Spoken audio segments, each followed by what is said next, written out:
Salut les amis et bienvenue sur Runas Dev. Nous poursuivons notre formation en PHP et aujourd'hui on va voir encore une notion très importante.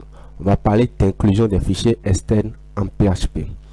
Alors pour rappel, je vous rappelle que cette vidéo c'est une série de vidéos, toute une formation d'apprentissage du langage PHP à partir de zéro. Comment vous pouvez développer des sites web avec le langage PHP. Alors quelqu'un qui pour la première fois tombe sur cette vidéo, je vous invite à aller sur la page d'accueil de la chaîne, c'est-à-dire du Runas Dev, de regarder dans des playlists qui sont la playlist d'introduction au web avec du langage PHP. Vous pouvez voir toutes les autres séries de vidéos qu'on a déjà fait avant de regarder ou bien de tomber sur cette vidéo.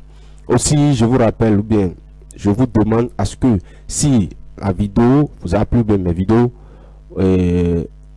vous plaît, ce que je vous demande de faire, c'est de commenter cette vidéo, c'est de les liker, de partager cette vidéo, de vous abonner si ce n'est pas encore fait, de cliquer sur la cloche de notification pour ne pas rater la prochaine vidéo. Et dites-moi ce que vous pensez de mes vidéos, ça va me faire du bien et ça va m'aider à m'améliorer. Et ensemble, nous allons développer ensemble, nous allons faire beaucoup de choses ensemble. Étant dit, j'étais en train de parler d'inclusion du fichier externe en PHP.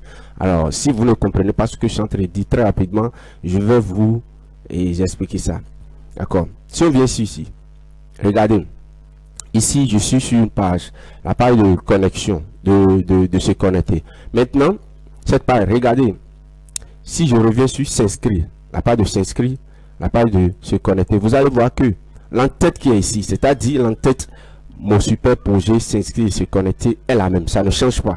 Vous voyez, que ce soit ici sur la page s'inscrire ou sur la page se connecter, ça ne modifie pas, ça ne change pas. Si je viens encore sur notre projet, regardez l'entête qui est ici, regardez très bien l'entête, regardez le pied de page, regardez ça.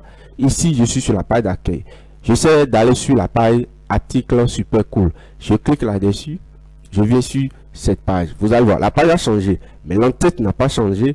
Et puis regardez encore ici, le pied de page aussi n'a pas changé. Et c'est la même chose. Si je sais encore d'aller sur une autre page par exemple, ça sera encore la même chose.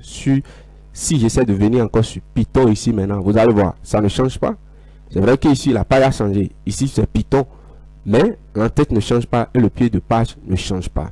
Maintenant, le problème c'est que, vous allez voir, il vous est déjà arrivé que lorsque vous êtes en train de coder, vous avez plus de vingtaine de pages et puis toutes les pages ont même en-tête. L'entête ne change pas, peu importe la page. Et ça a un pied de page. Le pied de page aussi ne change pas, peu importe la page. Du coup, vous voulez modifier quelque chose dans votre en-tête, vous serez obligé de modifier ça sur toute la page. C'est-à-dire quoi? Vous modifiez ça sur la page d'index et vous serez obligé de copier et coller, c'est-à-dire recopier, dupliquer le même code sur toute la page, tous les 20 pages.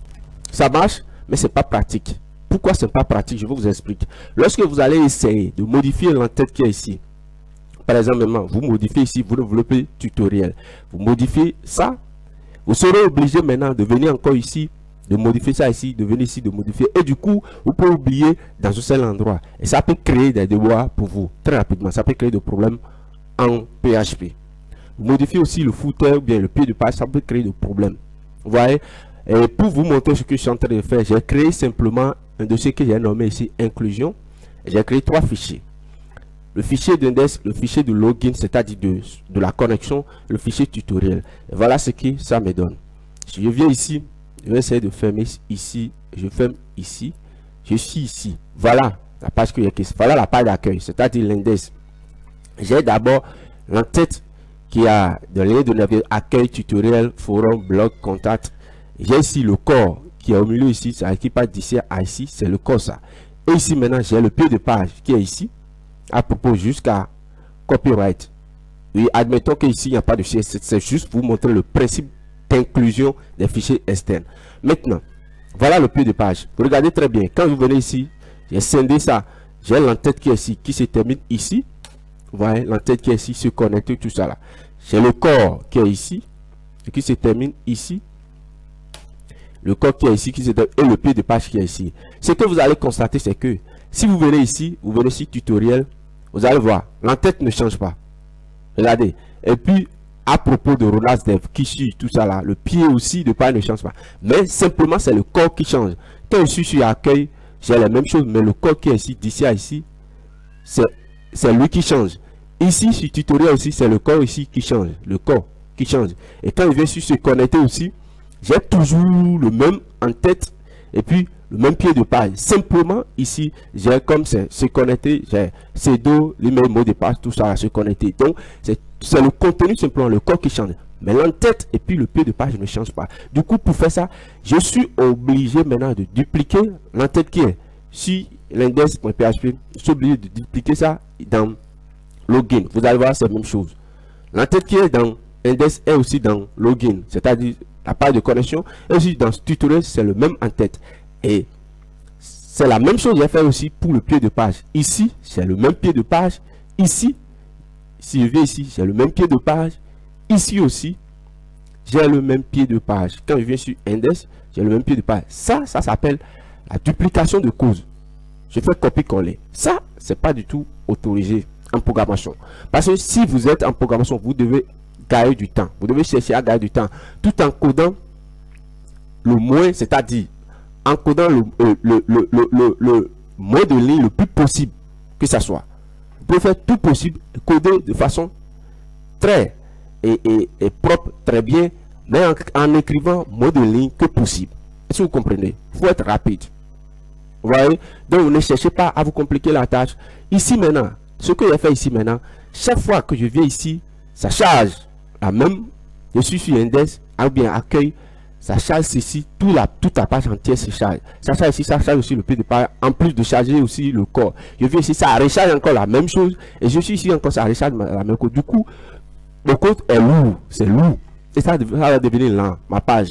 Et avant ça aussi, ça peut me créer des problèmes. Vous voyez, ça peut me créer des problèmes. Je peux oublier de faire un traitement quelque part. Peut-être je vais changer quelque chose bien fait, mais je peux oublier ça ici. Et ça peut me créer des problèmes de bois. Vous comprenez?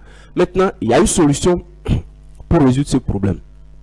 C'est cette solution qu'on appelle l'inclusion en PHP. Au lieu de faire ce que j'ai fait, on va faire ça autrement. Ce qu'on va faire, on va regarder les codes qui se répètent sur toute la page. Les mêmes codes qui se répètent sur toute la page. J'ai ce code ici qui se répète ici, sur toute la page. Et j'ai aussi le pied de page, ce code aussi qui se répète sur toute la page. C'est-à-dire d'ici à ici. Ce que je vais faire simplement, je viens ici, je vais créer un fichier que je vais nommer en tête, c'est-à-dire le header.php. Je nomme ça. Et qu'est-ce que je fais? Je prends maintenant l'entête qui est ici. L'entête qui est ici. Je vais couper ça. Qu'est-ce que je fais? Je viens ça, je mets ça dans header. C'est tout. Voilà, non? Donc, je mets ça ici. Paf, je fais ça comme ça. L'entête qui est ici, je le mets ici. Maintenant, je crée encore un autre fichier pour le pied de page. Ça se répète aussi. Donc, je mets footer ici. .php. Je viens ici. Qu'est-ce que je fais? Je viens dans le footer. Je mets le pied de page. Ou bien, je copie simplement ici. Je coupe ça. Je viens ici. Je colle dans footer. Paf. C'est très bien. Maintenant, voilà ce que j'ai. Je vais essayer de mettre ici l'entête en haut. Donc, j'ai besoin de l'entête que je n'ai pas encore. L'entête. Voilà ce que j'ai. Maintenant, du coup, maintenant, si je viens ici, j'actualise index.php. Vous allez voir, c'est simplement le corps qui s'affiche. Maintenant, ce que je fais, simplement, je viens ici. Je dis que je vais l'entête ici. Là, je vais inclure l'entête, le header ici. Et pour inclure ça, insérer ça ici. Pour insérer ça, qu'est-ce que vous faites? Vous utilisez la balise PHP. Très bien. On oublie ça parce que c'est une fonction PHP qu'on veut utiliser. On utilise cette balise. Et ici, on utilise la fonction qu'on appelle include. Vous voyez? Je vais include. Et je mets parenthèse ici. Et après parenthèse, je mets mes double quotes. Je veux inclure quoi? Je veux inclure le fichier qui a pour nom header.php. Paf. Je fais ça. J'oublie pas le point virgule. Je reviens ici. Vous allez voir. Quand je vais actualiser, paf, il se retrouve ici. Vous voyez? J'ai ça ici maintenant. Ça se place en même temps. J'ai inclus ici maintenant. Qu'est-ce que cette fonction veut dire? Ça veut dire simplement insère ici le contenu de la page header.php. Il va insérer simplement le contenu de cette page, d'où le code qui est ici. Tout le code qui est ici va insérer ce code maintenant ici. C'est tout. Include. Vous voyez, il réalise simplement l'inclusion physique du fichier demandé. J'ai demandé ce fichier, il va faire l'inclusion physique de ce fichier là. C'est tout. Et du coup, au lieu d'avoir toutes ces lignes de code, j'ai simplement ceci, à dire une seule ligne de code et c'est tout. Maintenant, je reviens ici pour le pied de page. Qu'est-ce que je fais? Je fais la même chose. Je mets ici include. Donc, je mets ici include, parenthèse, et puis je mets double quote. Je veux quoi? Footer. Donc je mets footer.php. Je fais ça. Je n'oublie pas mon point virgule. Paf. Je n'ai pas encore le pied de page ici, mais actualisons ça. Paf, le pied de page vient ici. Et ça fait exactement la même chose. Ouais, non, ça fait exactement la même chose. Maintenant, je veux que vous sachiez quelque chose simplement. Ici, vous pouvez mettre parenthèse ou pas. Vous pouvez ne pas mettre parenthèse, ça va marcher. Si je ne mets pas parenthèse ici, ça marche. Vous voyez? Paf, ça marche. Donc, vous pouvez mettre parenthèse. Vous pouvez ne pas mettre ça. Maintenant, l'avantage, c'est quoi? Parce que j'ai déjà le footer ici et le header ici, je peux venir ici maintenant dans login. Au lieu de faire tout ce que j'avais fait ici, tout ça, recopier le code, au lieu de recopier le code ici, je n'ai pas plus besoin de recopier le code. Il suffit de faire ici et d'inclure maintenant le fichier ici avec include. Donc je mets include, exactement la même chose. J'ai dit, vous pouvez mettre parenthèse ou pas. Donc je mets footer.php. Ça fonctionne ici. Je reviens encore ici. Je vais effacer tout ce qui est ici. Maintenant, je remplace ça par include. Je mets include. Et puis, je mets ici include header. Je dis header. Header.php. Paf. Et puis, je ferme ça. Je mets exactement la même chose dans le fichier tutoriel que j'ai créé. Donc ici, dans ce fichier tutoriel, qu'est-ce que je fais? Je viens ici, je remplace tout ceci par include. Je mets ici parenthèse, c'est à vous de voir si vous voulez mettre parenthèse ou pas. Footer.php. Je retourne en haut ici. Ok, j'oublie pas .php et je ferme. Je ferme parenthèse aussi. Paf, je fais ça. Et j'oublie pas en haut ici, le header. Donc j'enlève tout ce code maintenant. Je le remplace ici par include. Puis je mets ici header.php. Et j'oublie pas maintenant header. Voilà, .php. Donc je ferme ça. J'oublie pas mon point virgule. Là maintenant, je reviens ici maintenant. Je suis dans accueil, ça marche. Dans tutoriel, ça marche. Il y a une erreur ici parce que il dit warning. Il peut faire open. Bon, il y a une erreur ici. Vous voyez non? Donc, j'ai ça ici. Ça fonctionne maintenant. J'actualise. Vous voyez? Donc ça fonctionne. Je viens ici sur se connecter, ça fonctionne. En haut ici, il semble que je suis login. Ok, j'ai oublié aussi le point qui est ici. Paf. Donc voilà. Donc, tutoriel, accueil fonctionne, tutoriel fonctionne, se connecter fonctionne. J'ai centralisé le code simplement, les deux codes qui se répètent dans le header et dans le footer. Et ici, avec include, j'ai dit insère maintenant le contenu physique de ce fichier dans ici. Donc, je insère ça ici, je insère ça ici. Vous voyez, le code maintenant est très simple. Vous venez aussi dans login, c'est très simple. Vous venez aussi dans tutoriel, c'est très simple. Maintenant, quel est encore l'avantage de ça? L'avantage de ça, c'est que si il m'arrive que je veux modifier ici, j'ai mis se connecter, c'est-à-dire je vais enlever forum et blog dedans. Pour enlever ça, c'est fini. Au lieu, si c'était ce que j'avais fait avant, je vais enlever ça dans header, je vais enlever ça dans footer et dans login, je vais enlever ça dans tutoriel. Si j'ai plus de 20 pages, je suis obligé de parcourir toutes les 20 pages pour modifier ça. Mais ici maintenant, non, j'ai déjà centralisé mon code, je vais dans header simplement, j'ai dit enlève-moi blog et puis forum. Si je fais ça simplement ici, je modifie ça dans un seul fichier, c'est fini. Je viens ici, ça va se modifier dans tous les fichiers. Ça se modifie dans login, dans accueil et aussi dans tutoriel, ça va se modifier. Je modifie ça dans un seul endroit, ça se modifie partout. Vous voyez? Aussi pour ici, au lieu de mettre ici, je peux modifier ça, ça va se modifier partout. Donc voilà l'essentiel de include. Maintenant, et ce que je vais vous dire encore, c'est que il y a une autre fonction qu'on peut utiliser encore. Regardez, j'ai déjà inclus ici. J'ai inclus ici include header.php. Je reviens ici. Je suppose que je veux mettre directement tous mes tutoriels sur la page. C'est-à-dire quoi? Sur cette page en même temps, sur la page d'accueil. Donc ici, je vais inclure le contenu de tutoriel sur index.php. Qu'est-ce que je fais? Je vais dire, quand je vais écrire toutes ces phrases, après je vais mettre mes tutoriels directement en bas. Donc je mets ici, et comme par dit, mes tutoriels.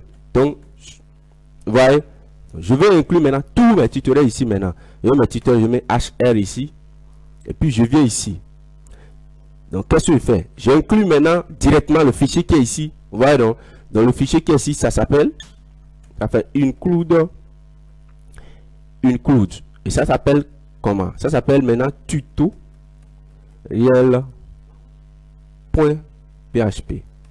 J'oublie pas mon point virgule, c'est tout. Donc, je vais inclure ici, directement. Donc, si je viens sur ma page d'accueil, paf, j'inclus ça ici. Mais le problème, c'est que, regardez, j'ai fait double inclusion. Parce que le fichier tutoriel.php a déjà inclus le header ici. Vous voyez, je viens ici maintenant, j'inclus maintenant le tutoriel et il réinclut maintenant le header 2 fois. Vous voyez, 2 fois de suite, d'affilée. Ce qui n'est pas du tout bon. Du tout bon. Vous voyez, là maintenant, je peux dupliquer et faire double inclusion. On appelle ça double inclusion. Vous voyez, maintenant, pour éviter, protéger contre des inclusions multiples, ça peut créer des problèmes. Ici, maintenant, ça ne crée pas de problème parce que le code n'est pas encore assez vaste ou bien assez conséquent. Ça crée beaucoup de problèmes. Vous voyez, ça va créer des erreurs, tout ça. Ça peut amener à des erreurs, bien, des erreurs de redéclaration. Parce que si j'ai déjà une variable ici, c'est du code HTML, donc il n'y a pas de problème. Supposons que dans le header qui est ici, j'ai des variables PHP qui sont là. J'ai défini des variables. Vous comprenez? Donc, lorsque je fais double inclusion ici, j'ai déjà une variable qui s'appelle, par exemple, name, et puis je redéfinis encore la variable avec name, avec les mêmes valeurs. Donc, je fais double variable, tout ça là. Ça peut créer des problèmes. Donc, il y aura problème de conflit entre les variables, tout ça. Ça va créer des problèmes. Pour éviter ça, on utilise, au lieu d'inclure un fichier comme ça, on met include once plutôt. Include once. Donc, si vous mettez include once, ça veut dire que ça permet d'inclure ça une seule fois. Include once veut dire, ça veut dire, ça dit inclure le fichier une seule fois. Donc, une fois que tu as inclus le fichier, si tu rencontres ça une deuxième fois, n'inclus pas ça. Donc du coup, lorsque ça va rencontrer le fichier ici, si je mets encore ici, include once, donc je mets once. Je mets once, ça veut dire quoi? Une fois le fichier est déjà inclus ici, s'il rencontre encore le fichier une deuxième fois dans le tutoriel, il ignore ça. Il n'inclut plus ça. Donc ce que ça permet de faire, ça permet de protéger la fonction include. Regardez d'abord ce que ça va donner. Paf, vous voyez. Donc ça déjà inclut ça ici. Lorsque ça rencontre ça ici, ça ignore ça. Ça n'inclut plus ça. Et qu'est-ce que ça permet de faire? Ça permet de protéger contre d'éventuelles inclusions multiples. Et c'est une éventuelle multiple qui pourrait mener à des erreurs, bien créer des erreurs de redéclaration par exemple. Donc une fois ça inclut, ça ne va pas plus inclure ça deuxième fois. Donc si vous avez plusieurs pages où vous faites des inclusions par-ci, par-là, et vous n'avez plus à vous contrôler, vous utilisez la fonction include once. Ça veut dire, si vous utilisez include once, lorsque ça va inclure le fichier une fois, si ça rencontre le fichier une deuxième fois, ça ignore ça. Ça n'inclut plus ça. Vous voyez? Donc c'est ça ce que fait include once. Maintenant, je vais vous montrer encore une autre fonction. Au lieu d'utiliser include once, vous pouvez utiliser require. On appelle une fonction require. Require, regardez require. Si je mets include once ici, j'ai mis include once. Ce que je vais faire simplement, je vais essayer de déplacer. Je mets inc. Je crée un dossier inc. Je vais déplacer ici le fichier index.php dans ça. Je vais mouvoir ça. Donc, ce que j'ai fait ici, regardez ici. Si ici, je mets simplement include once header.php. Ce que je fais, ça y est, je suis en train de dire que le header et puis le fichier index.php sont dans le même dossier directement, sont dans le même dossier. Vous comprenez? Lorsqu'on a parlé d'un lien, tout ça, j'avais expliqué ça. Ici aussi, ça veut dire le tutoriel et puis le header sont dans le même. C'est qui est le cas. Le tutoriel et le header sont dans le même dossier. Vous voyez, ils sont dans le même dossier. C'est pour ça que le chemin directement, je mets le nom du fichier. Mais regardez, j'ai mis include once, mais j'ai déplacé ici maintenant header dans ce dossier. Du coup, header et puis index.php ne sont plus dans le même dossier. Non. Mais regardez ici. Je vais ici, je fais ça. Il y a une erreur. Warning. Warning, ça veut dire quoi? Il dit qu'il ne retrouve pas le fichier. Parce que le schéma qu'il a donné ici, c'est faux. Parce que j'ai donné un schéma qui donne l'impression que le header et puis le index sont dans le même dossier direct. Dans le même dossier parent. Ce qui n'est pas le cas. Parce que le header se trouve dans include. Maintenant, regardez. Je vais utiliser, au lieu d'utiliser include, j'utilise require. Je mets require ici. Donc je mets require. Vous mettez require de cette façon. Je mets require. Si je mets require, je viens ici. Je vais essayer d'enlever ça là. Parce que j'avais utilisé ça pour montrer quelque chose très rapidement. Donc j'enlève ça. J'enlève ça, je mets require. Si je mets require, j'actualise maintenant. Qu'est-ce que ça fait? Lorsque j'avais, regardez, lorsque je n'avais pas require, j'avais include 11. Qu'est-ce que ça fait? Lorsque ça ne trouve pas le fichier, ça donne des erreurs, mais ça continue à exécuter le fichier qui est en bas. Vous comprenez? C'est-à-dire, ici, il y a une erreur. Il ne retrouve pas header.php. Mais il met des erreurs, mais il s'en fiche. Il continue à exécuter son script et il continue à afficher tout ce qui est en bas. Il a affiché tout ce qui est en bas. Ça veut dire quoi? Lorsqu'il trouve des erreurs, il s'en fout de ça. Il donne des erreurs pour m'assurer que je n'ai pas retrouvé le fichier. Mais il continue quand même à exécuter le code. Ce qui n'est pas... Il y a des cas, ce n'est pas du tout bon. À des moments donnés, ce n'est pas du tout bon. Ça dépend. Supposons que vous avez une variable ici, dans ce fichier header.php qui ne retrouve pas. Et vous devez utiliser la valeur de la variable ici. Vous voyez? Donc, du coup, lui ne retrouve pas le fichier, mais il continue quand même à exécuter le code qui est en bas. Ce qui va commencer par créer des erreurs ici. Et sur votre page, il y aura des erreurs partout sur votre page. Parce que, simplement qu'il ne retrouve pas le fichier ici, il y a des variables qui sont définies dans le fichier qui ne retrouvent plus. Tous ces trucs vont créer des erreurs sur toute votre page, ou bien sur tout le site. Maintenant, pour éviter ça, par exemple, vous utilisez require. Vous utilisez require. Et vous utilisez require. Voilà ce que require permet de faire. Regardez, si j'actualise maintenant, au lieu que ça continue d'exécuter le fichier, regardez ce que le require fait. Quand le require fait, il continuerait, paf, il stoppe tout le script. Tout. Il dit, je ne trouve pas ce fichier, alors je ne continue pas. C'est ce que le require fait. Require veut dire, si vous voyez require, c'est une requête qui veut dire, il fonctionne exactement comme l'include. Vous voyez, donc il permet d'inclure des fichiers, mais simplement que le programme s'arrête si le fichier inclus n'existe pas. S'il ne retrouve pas le fichier .php, ça veut dire qu'il arrête le programme. Ça veut dire quoi? Avant que, si je mets require, je dis que avant que cette page ne s'exécute, forcément j'ai besoin de header.php. C'est une requête require. J'ai besoin de ce fichier avant de continuer. Si tu ne trouves pas ce fichier, alors je ne peux pas, n'exécute pas la page. C'est-à-dire, ce fichier, le fonctionnement de cette page demande header.php. C'est-à-dire, il doit requérir plutôt bien, il demande forcément fichier header.php. Donc, lorsqu'il ne trouve pas, il arrête. C'est tout. Donc, il arrête. Vous voyez, non? Maintenant, pour que ce fichier puisse continuer, maintenant, il faut que j'ai dit à ceci, je suis dans header, mais va dans inc. Et puis, dans inc, maintenant, tu vas trouver header.php. Et quand je fais ça maintenant, ça fonctionne. Parce que header.php, surtout dans inc. Vous voyez, vous connaissez les liens. Ceux qui ne savent pas comment on fait des liens, allez regarder mes tutos dans HTML, CSS, vous allez comprendre.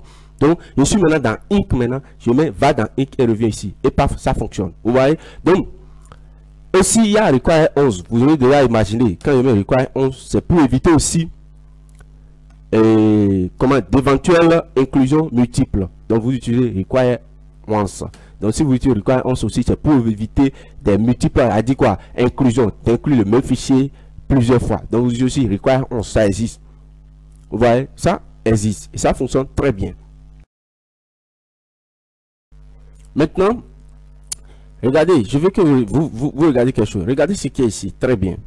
Vous voyez, j'ai dit qu'on inclut ici, j'ai mis simplement le header dans ça, dans un sous-dossier qu'on appelle inc, et puis tout fonctionne parfaitement. Maintenant, lorsque vous avez commencé par utiliser les inclusions comme ça, on fait face à un certain problème. C'est le problème des schémas que nous donnons ici, le path que nous donnons ici. Il y a des schémas absolus, des schémas relatifs. N'oubliez pas. Lorsque nous parlons de CSS, nous parlons des liens. J'avais parlé de ça. Maintenant, le problème ici, c'est que il faut éviter d'utiliser, de donner les schémas absolus en dur. Voilà, non? C'est-à-dire, comment dire, de donner un schéma absolu à la racine du serveur. Lorsque vous êtes en train d'inclure et que vous désignez des fichiers comme ça. Parce que si vous faites ça, vous donnez des schémas absolus, votre code maintenant n'est pas portable d'un serveur à un autre. Parce que la racine des serveurs ne sont pas les mêmes choses. Vous comprenez? Ici maintenant ça fonctionne. C'est un schéma absolu que j'ai utilisé. Maintenant, si j'ai plusieurs fichiers, où je vais créer des sous-dossiers, mettre des fichiers dans les choses, mais ça va créer des dossiers, mettre des fichiers dans différents dossiers. Quand je vais commencer par inclure des fichiers comme ça, je vais me faire face à des réels problèmes. Le problème des schémas. Et pour faire ça, pour résoudre ce problème, il est conseillé d'utiliser des schémas relatifs. Et si vous utilisez le schéma relatif, votre code est portable plutôt d'un serveur à un autre. Et pour trouver la racine de votre projet, vous allez trouver la racine de votre projet. Vous gardez la racine du projet maintenant. Vous utilisez pour inclure tous les fichiers, peu importe dans quel sous-dossier le projet se trouve. Vous allez inclure ça. Et ça va fonctionner sur n'importe quel serveur. Ici maintenant, regardez, la racine de mon projet c'est ici. C'est-à-dire la racine de mon projet se trouve dans inclusion. C'est l'inclusion qui est la racine de mon projet. Il y a une fonction qui permet de trouver, c'est-à-dire, comment on dit, de savoir dans quel répertoire on se trouve. Il y a une fonction en place qui permet de savoir dans quel répertoire on se trouve. Ici, je suis dans index.php. Index.php est directement dans inclusion. Si je veux savoir maintenant dans quel répertoire se trouve index.php, qui est ici, là il se trouve dans le répertoire inclusion. C'est l'inclusion qui est la racine de mon projet. Pour savoir dans quel répertoire se trouve index.php, il suffit de venir ici et d'utiliser la fonction qu'on appelle dirName. Vous mettez dirName. Et si vous mettez dirName ici maintenant, le dirName permet de renvoyer le schéma du répertoire dans lequel nous sommes. Maintenant, le dirName, je veux savoir le schéma de quel fichier. Je veux savoir le schéma de fichier dans lequel je suis. Et pour dire ça, vous utilisez simplement une variable super globale qu'on appelle file. Et cette variable, vous mettez underscore deux fois comme ça. Ça va souligner deux fois. Et vous mettez maintenant file. Et à la fin, vous mettez encore underscore deux fois pour fermer ça. Vous faites ça, vous faites point virgule. Et pour que je puisse afficher ça là maintenant, ça renvoie maintenant le schéma du fichier dans lequel je suis. Vous voyez? Maintenant, pour afficher ça, je vais utiliser var_dump. Vous connaissez déjà la fonction var_dump. J'avais déjà utilisé dans les fonctions, dans les vidéos précédentes. Je mets ici var_dump. Et pour rappeler très rapidement, var_dump simplement, et ça renvoie, ou bien ça permet de dumper, ou bien de déborder plutôt les informations concernant la variable que vous mettez ici. C'est comme le print R qui permet l'affichage rapide d'un tableau. Ici, ça permet l'affichage rapide du contenu d'une variable. C'est tout. Du contenu d'une variable. Donc, je mets var_dump ceci. Si je mets var_dump de ceci maintenant, regardez, on va voir ce que ça va afficher. Je viens ici, paf, ça m'affiche. Il dit le fichier index, voilà le schéma du fichier index. Maintenant, c'est ce qui renvoie, dit même ceci. Il renvoie la racine de mon projet. Et la racine de mon projet, c'est inclusion. C'est à partir de C. Anti-slash plutôt 1.64 jusqu'à inclusion ici. Voilà ce que ça là, ça me renvoie. Du coup, je peux utiliser pour inclure tous mes fichiers. Si j'ai déjà la racine de mon fichier, de mon projet, donc tous les sous-dossiers que je vais créer maintenant, les fichiers que je vais mettre maintenant, je vais très rapidement aller chez eux. Donc pour faire ça, je mets simplement, je crée une variable que je vais nommer ici racine. Ici, je mets égal. Donc j'ai la racine de mon projet. Maintenant, peu importe, je crée des sous-dossiers, je peux mettre mes fichiers n'importe où je vais. Ici, bon, je vais essayer d'effacer, de supprimer ça. Ce n'est pas dans le projet. On s'en fout de ça là. Maintenant, je suis dans ceci, donc je suis dans include. Je vais quitter la racine de mon projet, c'est-à-dire include pour aller ici. Qu'est-ce que je fais? Je dis simplement que prends la racine de mon projet. Et dans cette racine, maintenant, je vais concaténer ici. Va dans inc. Donc, je mets slash ici. Donc, slash, après ceci, je mets slash, va dans inc et prends header. Si je fais ça maintenant, paf. Ça fonctionne. Ce que je vais faire simplement, va dans inc, prends header. Je vais enlever, et ici j'ai mis var_dump. Je ne veux pas mettre var_dump. Donc c'est ça qui crée l'erreur. Donc j'enlève ça ici et paf, ça fonctionne. C'est tout. Donc je dis simplement, une fois à la racine ici, va dans inc et puis prends le header. Donc tous tous les sous-dossiers que je vais créer dans inclusion ici maintenant, je vais pouvoir partir de la racine inclusion, aller dans tous les fichiers inclusion. Voilà encore ce que je vais vous montrer en tant que bonus pour la fin de mes vidéos. Donc, voilà un peu ce que nous allons faire voir dans cette vidéo. Si ma vidéo vous a plu, quand même, je vous demande d'aimer la vidéo, de liker la vidéo, de partager ça, et de vous abonner si ce n'est pas encore fait, de cliquer sur la cloche de notification pour ne pas rater la prochaine vidéo, pour être les premières personnes à être notifiées concernant la prochaine vidéo que je vais publier. Et puis, partager les vidéos. Je compte sur vous beaucoup. Nous allons faire beaucoup de choses ensemble. Et dans la prochaine vidéo maintenant, je crois qu'on va démarrer la base de données, l'utilisation des bases de données. On va utiliser ici le système de gestion des bases de données MySQL. Jusqu'à ici, lorsqu'on a commencé nos formations jusqu'à ici, on ne fait que enregistrer nos données dans des variables qui sont temporaires. Et une fois qu'on quitte le script, ces données se disparaissent. Donc, ici maintenant, on va apprendre dans la prochaine vidéo maintenant comment on peut inclure, c'est-à-dire insérer, enregistrer nos données, que ce soit le pseudonyme d'un visiteur, que ça son mot de passe, que ça les vidéos, nos articles et nos photos, tout ce qu'on veut, et pouvoir les enregistrer dans une base de données et les réutiliser après, autant que nous voulons. Ouais, donc on va apprendre tout ça là dans la prochaine vidéo. Donc, soyez abonnés, cliquez sur la cloche de notification pour être notifié dès que la prochaine vidéo sera en ligne. Merci beaucoup. On dit à la prochaine.